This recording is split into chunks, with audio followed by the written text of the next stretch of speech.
Hello and welcome to HTMcast number 11! That's 2 1s! Oh man, we're in the double digits now. I can't wait till we're in the triple digits, and the quadruple digits, and the quintuple digits, and the septuple digits, and the... I quit. I know, right? And we were in the double digits last episode, but I guess that wasn't important. Guess what? Hat's back! I am back from my brief death. coma. I got better. It was only a couple of badgers. But I aborted you! From time! I got better. You can't abort a time mage from time, sir. I'm Ty. I'm not the time mage. Even though that would make sense, Ty the time mage. I'm the leader of this pack of miscreants. Yes, I am. He thinks he's the leader. I bring along with me Mishy, the girl. The one who really is the leader and does all the work. And I'm Hat, the guy whose letter is first and takes all the credit. We talk about League of Legends stuff and things, and then talk about other stuff and things. So can we start talking about stuff and things? News or I feed! Yay, patch notes! I think it was patch 3.7? Yes. We're gonna breeze through talking about a whole bunch of champion changes, starting with Akali. They buffed Akali, correct? Yes, they buffed her. What'd they do? Her W, the Twilight Shroud, where it makes the invisible circle of invisibleness, that now gives her vision in the area of effect. So she can toss that into a bush or, someplace where she can't see, and it will give her full vision of that place. So that's cool. A nice little thing to make her, nicer. And then what they did was they over-nerfed her ult, Shadow Dance, where, it was at rank 1, it was 35 seconds every time you got a charge of that. That was too long. And now it's down to 30 seconds. So it's still nerfed from where it was originally, where we hated her, but it's not as nerfed as it was. For early ranks. Yes. Next on the list is Caitlyn. They quote-unquote nerfed her. Which really isn't a nerf. They lowered her base attack speed and her attack speed per level. No, they increased her Actually, attack speed no, per level. Yeah, they increased that by 1%. And so they didn't even nerf her. They didn't even do anything to Caitlyn. They changed her headshot not working on structures, which is no, it doesn't stack on structures. That's what it is. So I guess that's kind of a nice nerf. They did nothing to her, and Caitlyn is a menace right now. Well, almost as bad as Varus. I'll get him. Diana is next. I would like to just make the brief mention of Cassiopeia. They put in the thing where her twin fangs now procs Rylai's Crystal Scepter. Oh, cool. So that'll be really fun. Now really on to Diana. They nerfed her passive. They shaved off a lot of the base damage. They didn't hit the ability power ratio, but they really hit the base damage. They modified the cleave range behind her, too. They don't say how, but they just say it's reduced. Yeah, so if you're behind Diana, it's not as likely that you're going to get hit, I guess. And they put in the shield change that we were talking about in the other podcast, where it will now stack. So instead of replacing her old shield when it activates the new one, they'll just stack together, which is the really nice thing.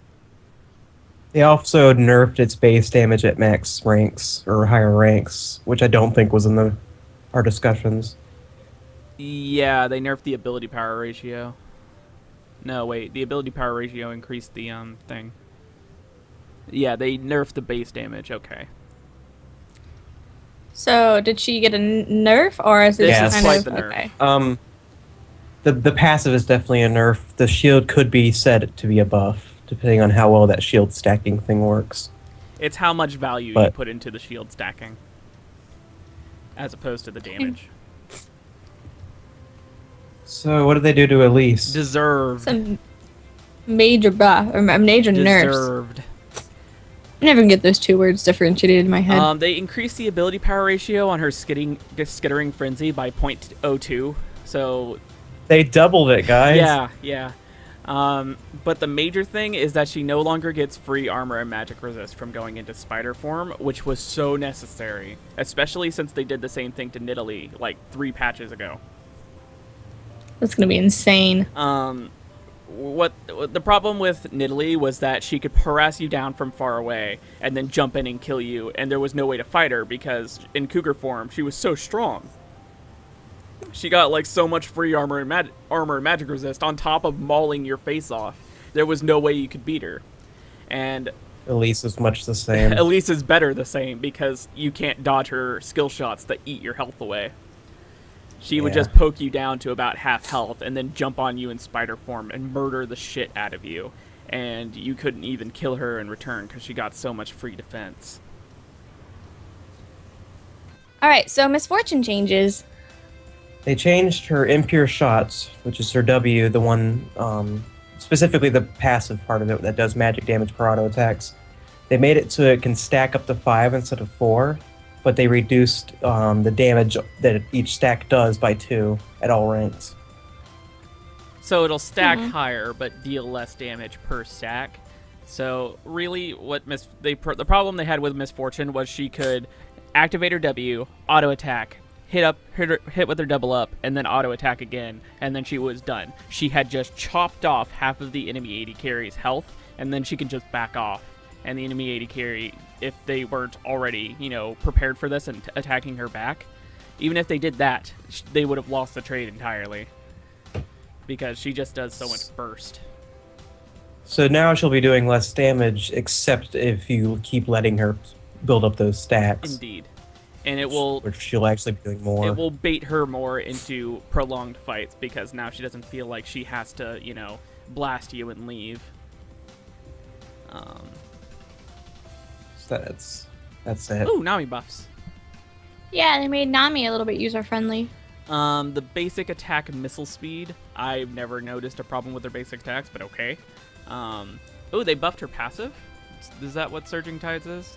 I think so. Yes, I think. Bonus move speed sounds right. Which they put in parentheses what the ability was. And, oh man. 0.25 seconds on the stun duration for Aqua Prism. That's huge. Oh, they increased the That's stun. huge. Ooh. Oh my gosh. That's a big deal, yeah. I was kind of liking being the only person playing Nami, but okay, fine, No, I would love to see more Nami. She's fantastic. You never see, any of them. It's surprising for the new support. Yeah. At least compared to Lulu, who was played everywhere. Everywhere. It still is. Okay. So, they did big changes to Nunu. Yeah, do either of you understand all the Nunu changes? Because, oh my god. Tybalt's probably better with it. They increased the damage that his consume does, but they reduced the healing. This is kind of misleading, because if you were building Spell Vamp on Nunu, you're actually going to get more healing from the Spell Vamp because he's doing more damage with the consume, technically. That might make up for it if you liked building Spell Vamp on Nunu. That sounds amazing, to be honest. I love Spell Vamp. What they're really hitting here, they also hit the healing ratio on consume. They're hitting it top lane Nunu, because top lane Nunu was a piece of shit. He was an evil piece of shit. It was, oh my god. Oh my god. Oh, you just hit me for all of my health? Well, no, you didn't. And I'm just gonna blast you for half your health. It slow you down for 3 seconds. And you can't dodge it. You can't dodge it. No counterplay, no way to interact with him, because technically all his spells could be free because of his passive. And then he could heal all the damage you deal to him, and then he's blasting you with those ice balls. And those ice balls hurt. They do. They never hurt when I play Nunu, though. You never played AP Nunu. Fair enough. So they did the damage increase, the healing reduction, but they also made interesting changes for jungle Nunu. Yes. Consume now grants bonuses for 120 seconds to up to 240 seconds. So that's 2 minutes up to 4 minutes. A buff. Yes. And he has to use it on a monster. He doesn't necessarily have to eat them or kill them with it. Golem-type monsters grant 10% increased size and maximum health. That's huge.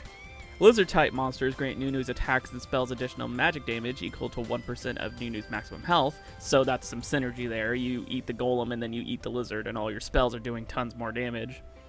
And then Wraith or Wolf type monsters grant 15% movement speed for 3 seconds after you kill a unit.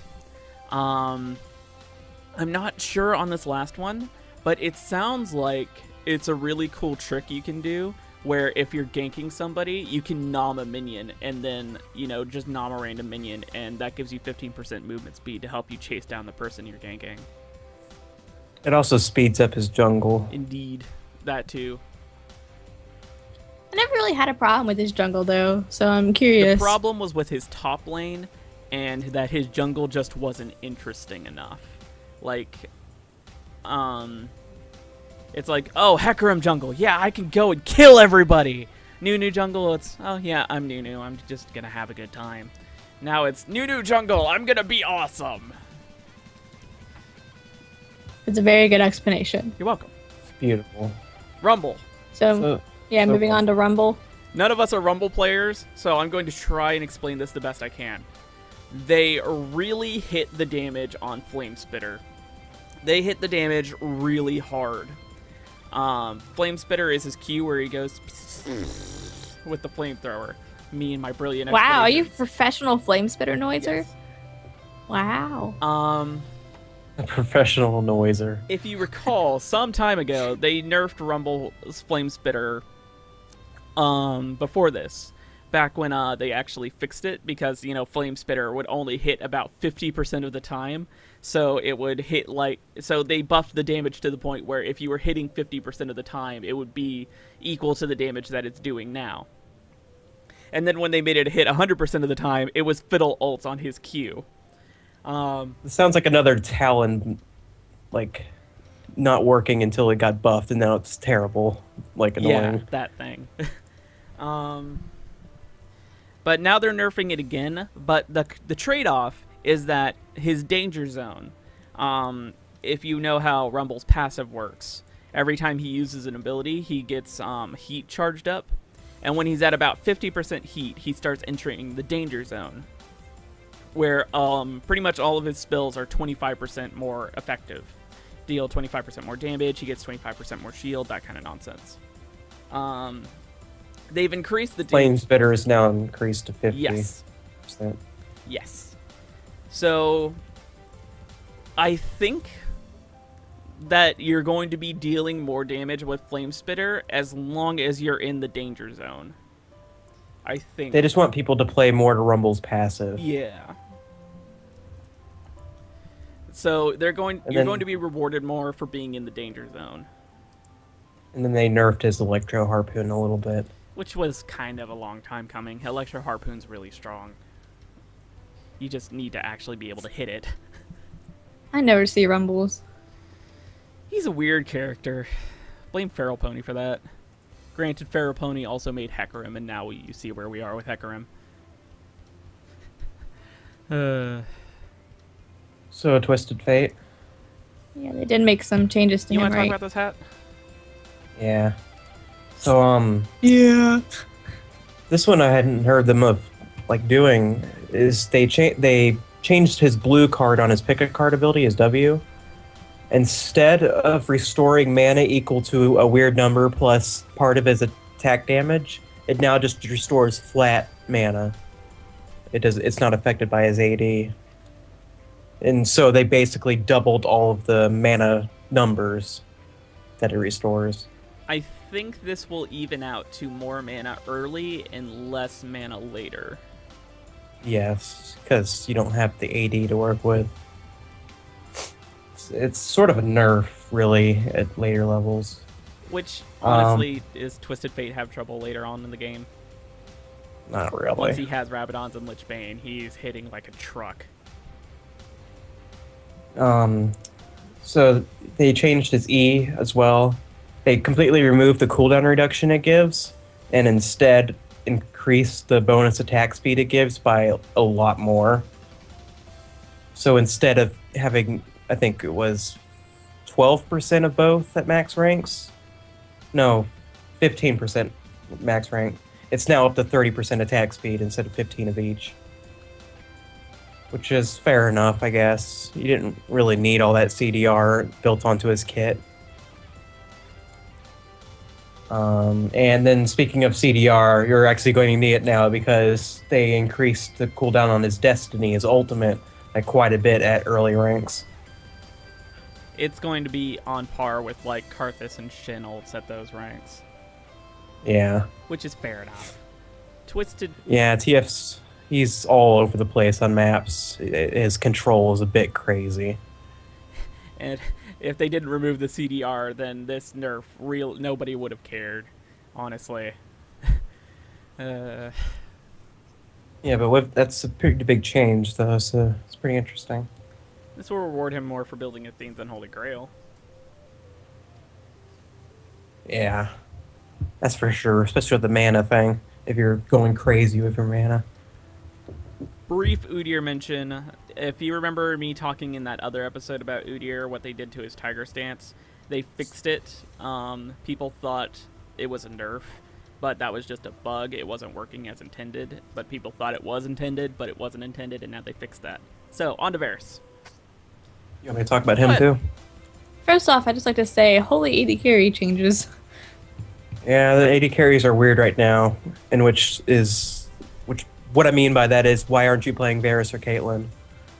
Basically. Well, the problem was Ezreal, Graves, and Corki were the only ones people were playing, so they were buffing the other 80 carries until they were finally like, you know what, let's just nerf these other guys. And now that those guys aren't in the limelight, everyone's realizing how good all these other 80 carries are. Varus is way strong right now. But these changes are kind of weird. They reduced his movement speed by like 5, big deal. But the big thing here is they reduced the damage on his E, his hail of arrows, by a little bit at max later ranks, and instead they moved that power onto his piercing arrow. Apparently his E was used a lot to, like, it had too much damage on it for a not hard to miss poke. And they wanted that damage to be on his piercing attack, like the high damage, high snipe. So they moved it over there. I think it was getting to the point that some Varuses were just maxing Hail of Arrows over Piercing Arrow, and that's how they were winning their lanes.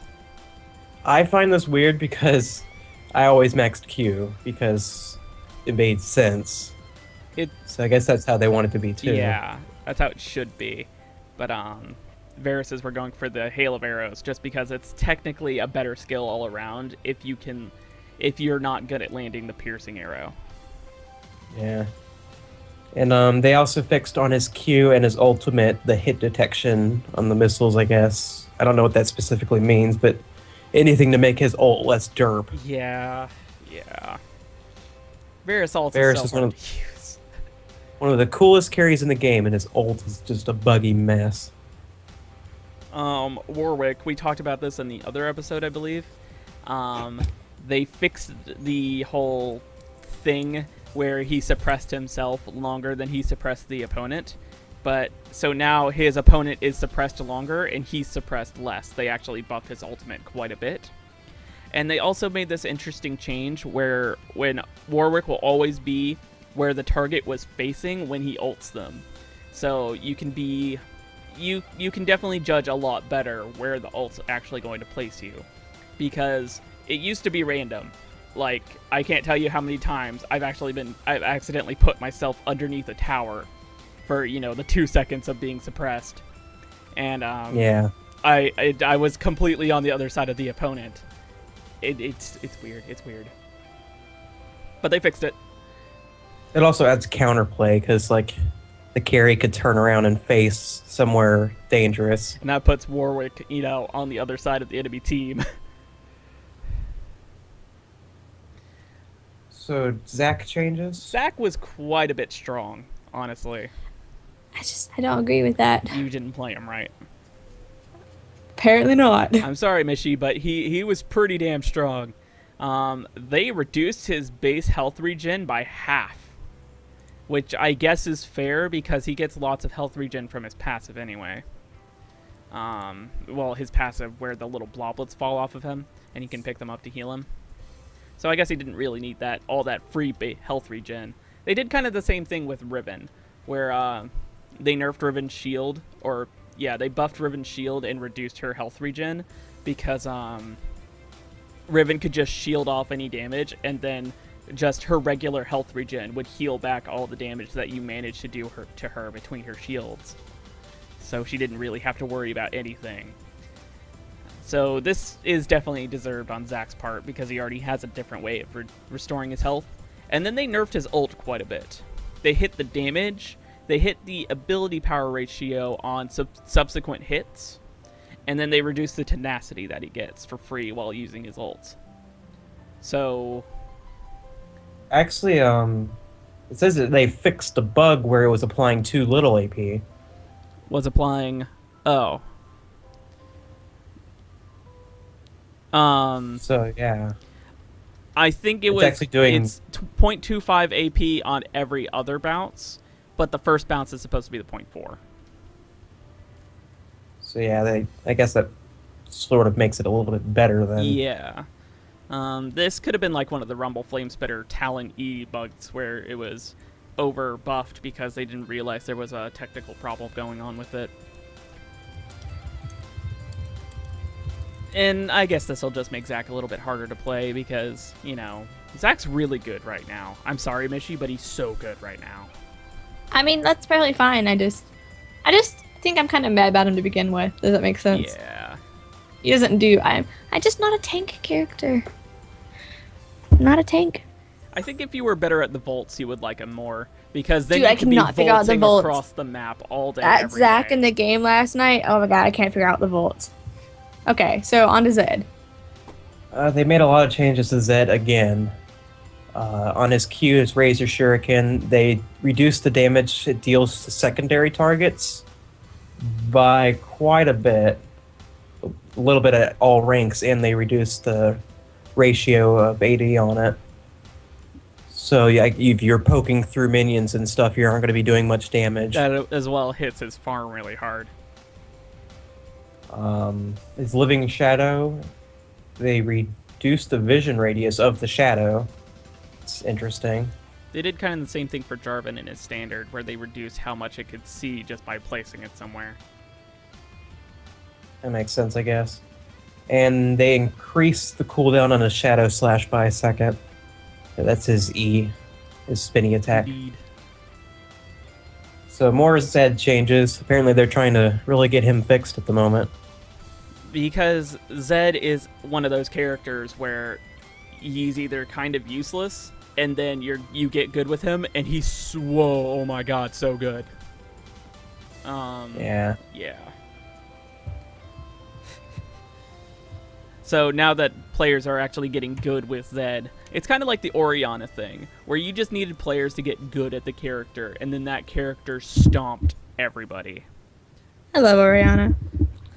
So that's pretty much it for champions. There's one more big change in the game we can talk about, right?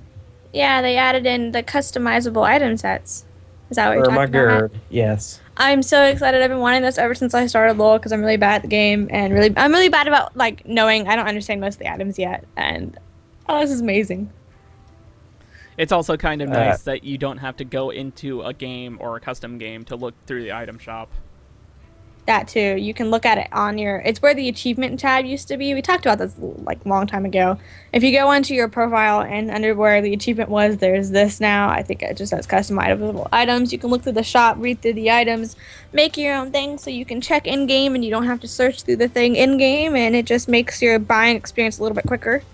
This is something people have been wanting for a while. And you can add as many items, I believe, and as many categories as you want. So, you know, well, if I'm against this champion, then I can use this. So you still don't, like, there's a lot of options. That's definitely the most use I've been getting out of it. So just, on my Darius page, I just have all the items I could ever possibly use so I don't forget anything. And you can label it to be like champion and map specific, right? Yes. So that's pretty cool. I like one of the examples Riot gave in their patch preview, where this is amazing for people like weird people like AD Cannon and what was the other example? AP Gangplank. So you don't have to go fishing around in the shop for items for them. Age Fortune. Yeah. I want to try AD Carry TF again, now that he's gotten this huge attack speed bonus. I'd just like to see where that's going to go. So one more important thing we have to talk about. I guess it's not very important. They finally put the loss of control UI into the game. It looks like. Oh yeah, I've seen that where it has the little like the fancy progress bar under your health bar on the or the screen, as well as a little icon to show like what exactly has hit you. So that's nice. It's been on the PBE for a while now, and they finally got that live, which is cool. But yeah, that's it for game changes. So new skins? New skin. Okay, so we talked about a little bit last podcast. They are opening up a Latin server. I think it's Latin America, correct? Yes. And just like they did with Draven, and it was the Italian server? Yes. Okay, I don't really care about new servers, so I only care about the skins. Ouch. There's a La Llorona, I think. Llorona. It's the double L sound. Morgana. The double L sound is a Y, like Yamo. Me Yamo Tib. Tib.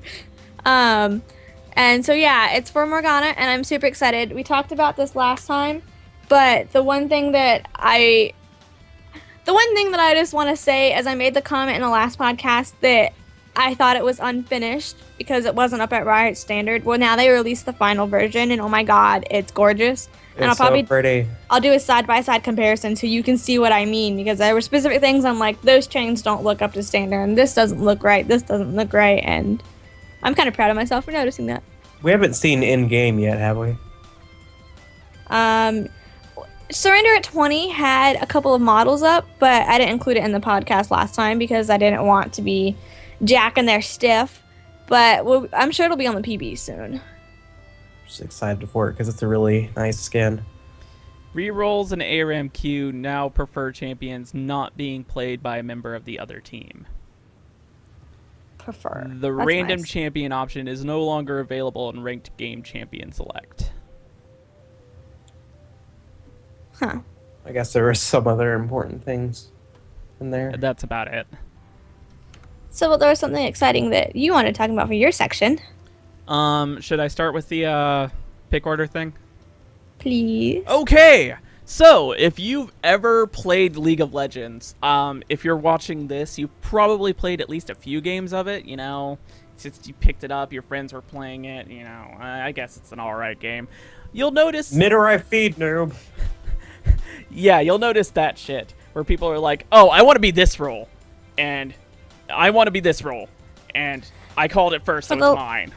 For the longest time, Riot has been stuck in this position where they kind of wanted to make a stance on what was the better solution, whether you got to call your role, or if this is mainly pertaining to ranked, or if you got to pick first because you were first pick. Well, they have finally come out and made a stance on this, and a lot of people are flipping out. The stance is you need to communicate with your team and work with your team to find the best possible fit.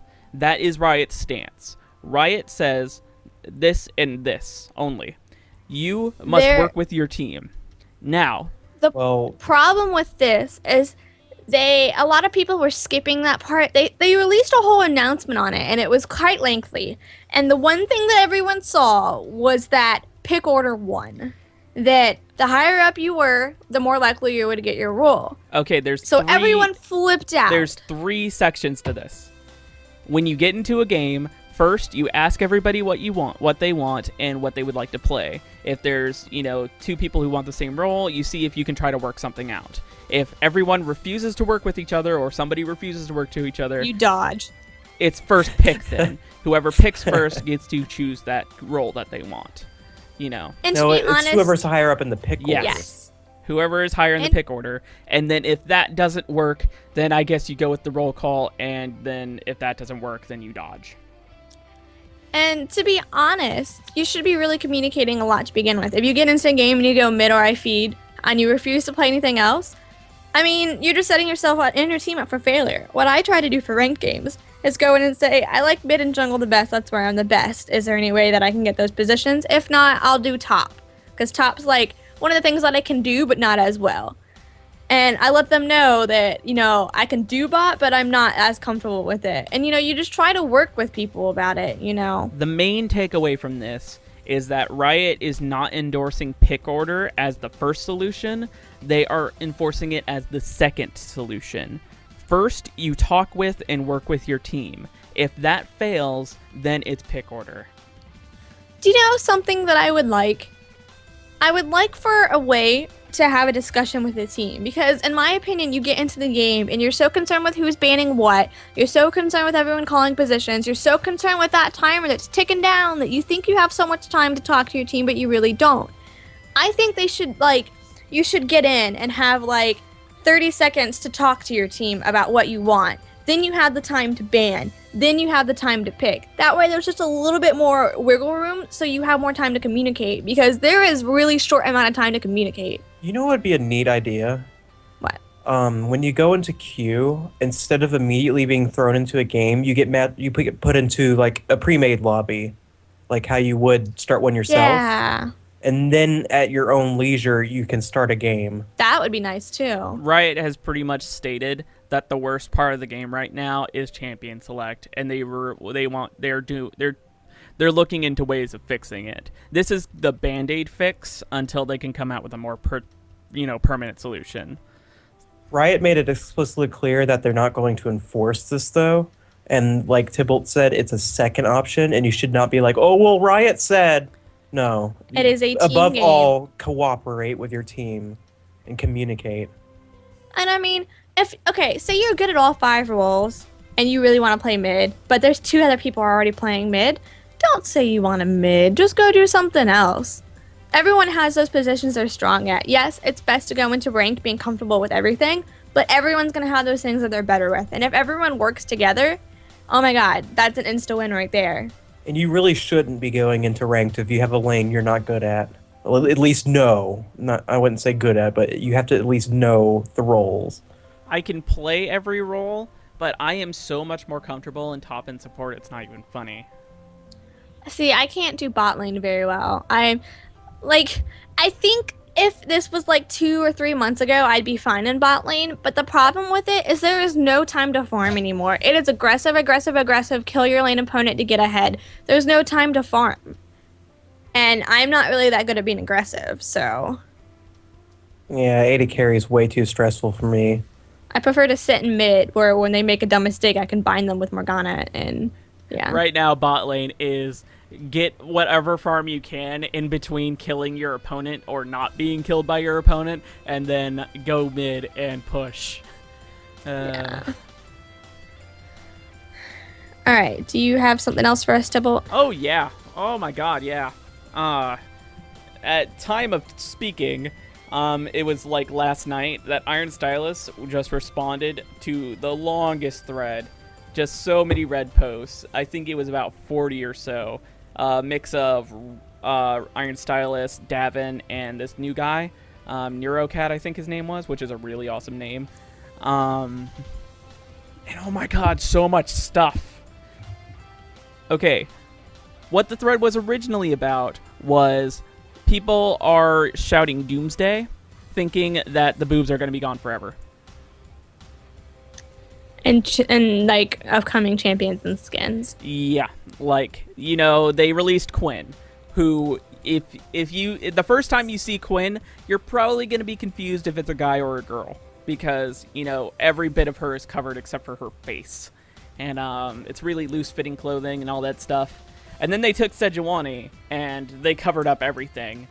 And then you had Lysandra, who, there's nothing sexy about Lysandra, but she is pretty damn classy. Have you seen her Bloodstone skin? Yeah, her Bloodstone skin is really hot. But Iron Stylus came in and was like, okay, this is silly. This is silly. Because I'm the one that is fully endorsing Sunbathing Leona. Iron Stylus is the guy who drew Sunbathing Leona at PAX and is trying to make it a skin right now. Iron Stylus is also the guy who let Nami through. He saw Nami with those huge fish boobs and was like, the community is probably not going to like this, but because that's when the community was doomsdaying about how every champion is sexy and how we're only going to get sexy for the rest of our lives because the forums are weird. This was a couple of champions ago, by the way. Yes. Yeah, this wasn't very long ago. Forums, stop being bipolar. Just come on now. Do you happy? He saw the fish boobs and was like, you know what? This character is perfect as she is, and they let her through. So, Iron Stylus has our back, and he specifically wants to make all the champions both classy and sexy. That perfect fusion between classy and sexy. Not sexualized. He defined the meaning between sexualized, where a sexualized champion is a champion who has, sexy bits where it doesn't need to be there. A sexy and classy champion is a champion who, the sexiness is just vain. It's a passive. Vain. Vayne has the skin-tight bodysuit, but it's like that works for her. That's perfect for her. Vayne is the perfect fusion of classy and sexy. Didn't we get a couple of leaks in this? Yes. Stop speeding me up, Mishy. I see the messages. He also talked about a bunch of different little leaks. First of all, he said he was 100% invested in Pizza Delivery Siver. He wants Pizza Delivery Siver to be a thing. She just throws pizzas at you. Yes. Special delivery, splat. As well as, he responded to somebody asking about Cassidon's daughter. The direct quote, I'm reading it right off, is, honestly, we're looking for a good place. Some characters who have popped up have had potential to be K's D, but we're looking for a strong hook. So Cassidon's daughter is still on the table, they're just looking for the perfect place for her. And a perfect, explanation. Yes. And then finally, if all goes to plan, Diana's next skin will skirt the border between classy, sexy, and a little creepy. And I will be buying it. So we have confirmation that they're working on another skin for Diana. It better be, because she's coming up in the order of people who need a second skin. I'm excited. That sounds so cool. That's like everything I like. I love things that are just a little bit, Iron Stylus's favorite skin is pretty much the Jace one. What was the Jace Bond one? Debonair. Debonair Jace. He wants more skins like Debonair Jace. All skins should just be Debonair Jace. And then the final thing, I'm not even done reading the thread yet. Zelnath is talking about, he started this thread like last week, and I should have talked about this last week, but Hat wasn't here, so I didn't feel like it. He's talking about fixing Xerath. He's not broken. Okay, the first post that Zelnath makes is, let's start with a few facts. Xerath has a 50% win rate across all ELOs. He has a 51% win rate in very high ELO matches, so he's actually doing better in, Platinum and Diamond than everywhere else. He has a huge total burst. He has the highest baseline burst in the game, as well as a ton of free magic penetration. And he has a very cool theme and concept. But he's the second least played mage across all regions. Who's first? Victor. Okay. Or Heimerdinger. One of the two. A lot of people play Heimerdinger just because he's bad. Yeah. Troll pick. And what Zelnath feels here is that Xerath is perfect as far as power goes. They want to fix how good Xerath feels. Somebody mentioned that Scorched Earth Xerath feels amazing. All of his spells are so fantastic. They hit really hard, they have great animations, and it makes Xerath feel so powerful. But Xerath's Classic and his other skins don't give that feeling.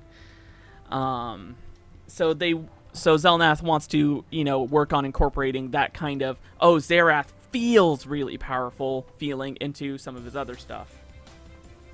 And I haven't read the rest of the thread, so I can't say anything aside from there's a lot of mad science going on in here. The first iteration that I saw that Zelnath was talking about was switching the W and the R. So Xerath would have a weaker version of his R spell on his W, so he could just, go crazy with the blasting people in lane. And then he would have a more powerful version of his current W as his ultimate, so he would go full on siege mode and start blasting people from halfway across the map. And then he tried an iteration where Xerath had a 100% cooldown reduction while he was in siege mode.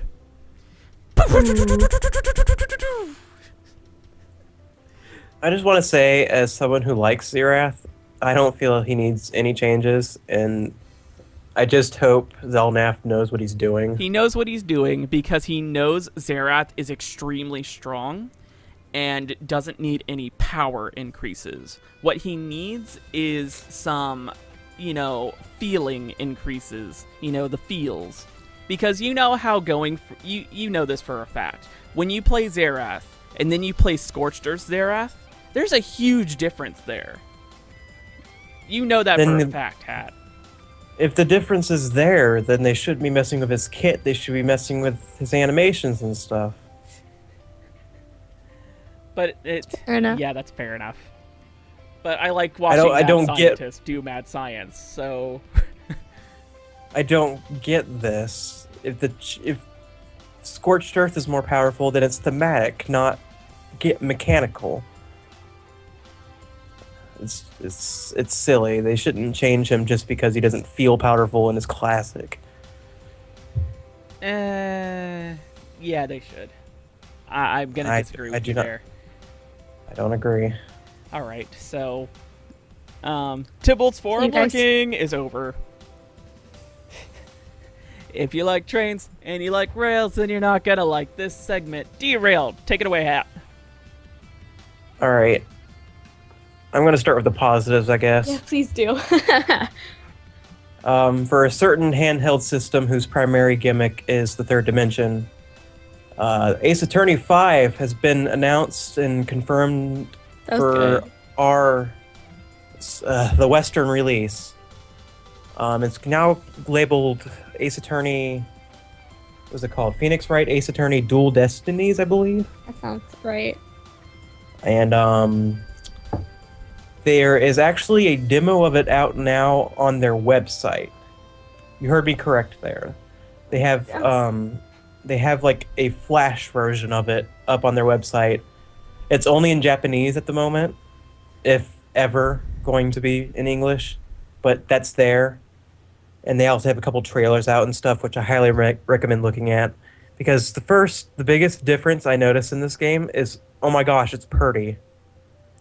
If you've seen any of the old games, they're 2D based, and it's all around 2D, and it's got the old derpy DS graphics.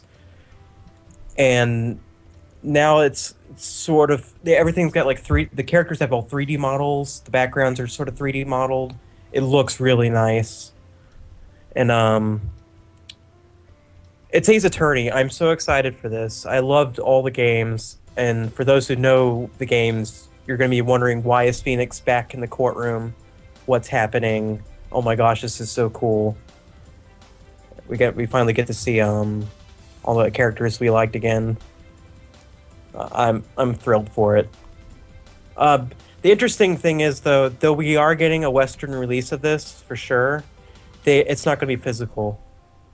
It's only going to be released on the digital download service. Interesting. Are we still talking about Ace Attorney? Yes. We should do a Let's Play of that. Were you not there? Have you been listening to me?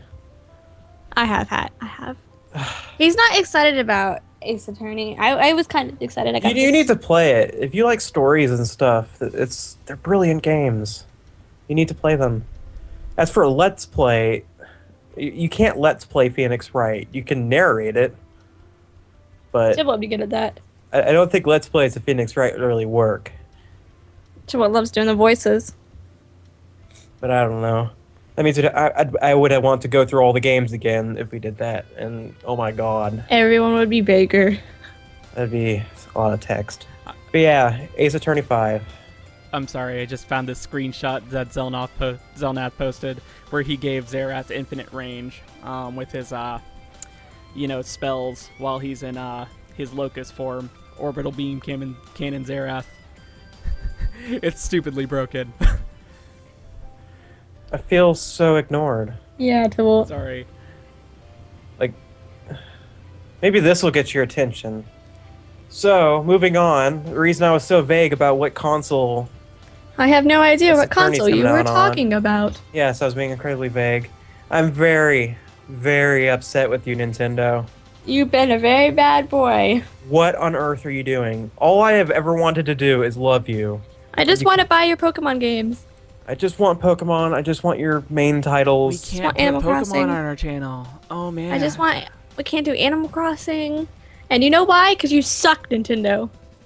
Every time we turn around, Nintendo is losing more and more money because of stupid shit they're doing. Their recent stunt is that Nintendo has recently become partners with YouTube, and in this effect have been able to content ID match all of the Let's Plays. Well, not all of them, but they are able to content ID match all the Let's Plays. Now, for those of you who don't know, what content ID matching is it's not a copyright strike and it's not a video removal. What they do instead is they match the video with their partnership, and they bookend the video with ads, and they get all the ad revenue the creator would get. So they are basically stealing LPers' works and stuff. Pretty much the way, if anyone who doesn't know how YouTube works, when you upload a video, if you're partnered with YouTube, there are ads on the videos, and you get a percentage of the money that they make off that. So YouTube's just taking this all away. And I understand Nintendo technically has all the legal right to do this. Technically, you're not supposed to put copyrighted material up on YouTube and make money off of it. Technically, unless you're partnered with specific networks who have the lawyers and the contracts that let them do that. But even people like TGS, which I'm assuming they have some sort of contracts with Nintendo, even they're being targeted. Like, all the LPers I watch are suffering from this from one way or another. And a lot of them are mainly Nintendo channels, so I can't imagine what they're going through. Mm-hmm. My favorite part, and I use favorite as sarcastically, is do you want to talk about the statement that Nintendo... I don't have it pulled up, but basically, they're not even sorry. They're doing this on purpose. What they said was, well, we could be taking your stuff down, but we want people to watch your stuff. So instead of being mean and making you take it down, we're just going to take all your money. Yeah, they basically came out and said that. So you have no reason to put it up. We want people to watch your stuff, so we can take your money from you, and you should feel lucky we're not taking your videos down flatly. And they did it, and we're just being the nice guys. So the internet's throwing a shitstorm as it does. And This is a justified shitstorm now. yes, this is not cool. Nintendo, you're only going to cost yourself more money. People aren't going to make Nintendo videos anymore. I just want to make the comment that Nintendo is losing money because they haven't done well with the Wii U and they haven't released any games for it. So they're not making the money back off this. So they're struggling. So now they're going to take money from all of the LPers. So the LPR is going to lose money and not do Nintendo content. So Nintendo's not going to be making money. And then everyone's going to be pissed off at Nintendo. So no one's going to be buying Nintendo products. Nintendo, you are stupid. I want to give a specific example. Peanut Butter Gamer of the TGS fame. He was actually in the middle of making a top 10 Mario games list, and now he can't post it up due to advice from TGS, which means he can't tell people his favorite Mario games to go buy from Nintendo. We should probably mention what they're doing is it's any video that's longer than 10 minutes. If it's less than 10 minutes, it's fine. But for any LPers, that's like impossible to put. Because a lot of people are like, well, just put shorter videos up and more of them. You make more money technically that way. They used to have to, because of YouTube's video limiting thing. But that's so annoying. It's such a limitation on content, and people don't want to make money from spamming like 10-minute videos all the time. I made the comment that I want to do Fire Emblem, but could you imagine Fire Emblem in 10-minute sections? You would get nothing done. You would have 100 episodes, and you would still be like 10 minutes into the game. We wanted to do Pokemon. Could you imagine Have you seen a Pokemon LP? They run like 80,000 parts. Okay, just 80, but still. And that's without it being 10 minutes. That's at like 20 or 30 minutes an episode. The perfect LP video is somewhere between 15 and 20 minutes. Somewhere between there. 10 minutes is too short. You don't get anything done. But bottom point, Nintendo's doing things to themselves.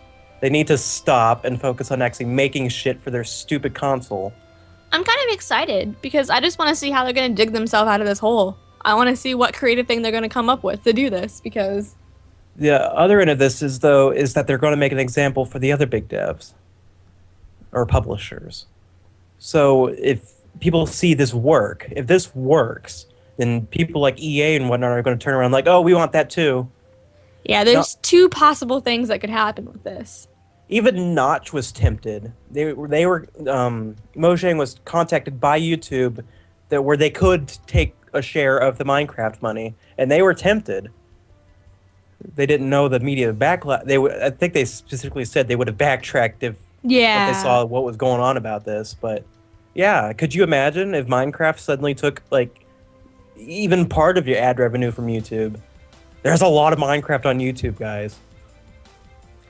Yeah, either Nintendo could be very successful with this, and then other companies follow suit, or other companies can be like, wow, look at all this bad PR that they're getting. I can tell you, there is no situation in which the publishers are going to be successful if they try this, because there's no longer any videos being made on it by YouTube, and people all move to cool indie shit. Yeah, exactly. I was about to say, I'm gonna call it. If all of the big companies do this, it's gonna be that. Have you noticed how all of the alternative music and stuff is what's popular nowadays? That's what it's gonna be. All indie games is what people are gonna be playing. No one's gonna be playing Mario or Pokemon. Everyone's gonna be playing all these weird indie games that no one's ever heard of. And they're gonna lose sales from this. And then all the indie games are gonna be doing well, and they actually deserve the money from this. I can give another specific example that YouTube's on video help things. So a cool game that came out, you might know it, called Thomas Was Alone. This came out, I think, last year, in the middle of August. It was a standalone on their site. A couple months later, it went on Steam. A couple more months later, it went 50% off. It was doing fine. And then Total Biscuit put his WTF is Thomas Was Alone on YouTube. The developer behind that game said the game's sales, I don't know what the word is for times 8. Oh my god. Octupled. Yeah. That's a year of sales, give or take. Because his WTF came out at the beginning of this year, I think. And that was like after half a year of sales. Times 8.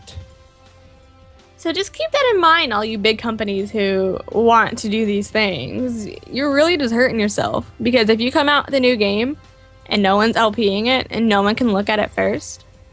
It's kind of already happened. If you pay attention to like everybody who plays, a lot of people are playing, the iPhone games now. Lots and lots of people. Like Angry Birds is like the most popular game in the world right now. If people start going over to indie games, they're gonna get stupidly huge because you can just buy them on your iPhone.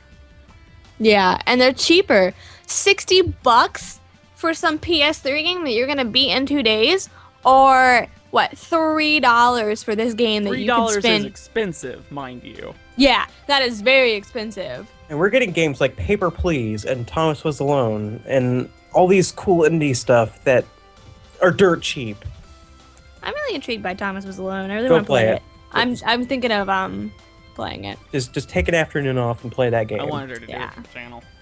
Yeah, I was gonna do some videos on it. I would very much recommend it. So that, honestly, I think we can safe to say we're not going to talk about Nintendo anymore until they get their shit straight, right? Yep. I mean, if there's any updates, I'd like to update If we can on make it. fun of them of more, course. then yes. But Yeah. You can draw faces on them like Jigglypuff. The only reason I was comfortable talking about Ace Attorney is because they're Capcom. Yeah. I'm still mad. We're gonna be very iffy about bringing any Nintendo news into this. So get your shit straight. I'm done ranting about that now. And that's all I have for this week. So yeah, I think that's about it for this podcast then. wraps things up. Thank you Well, all thank you guys very for much. Got a lot done today. A lot to talk about. We will see you next week, hopefully, as long as there's news to go off of. If not, I can talk about my cat for an hour, I promise. People would watch it. I love my cat. That would be the most viewed podcast to date. And you'd be so jelly. I would. I'm gonna go pass out now. Thanks, YouTube. This has been Ty. I'm Amishi. I'm Hat. And Leith. Y'all have a wonderful day. Meow. Bye.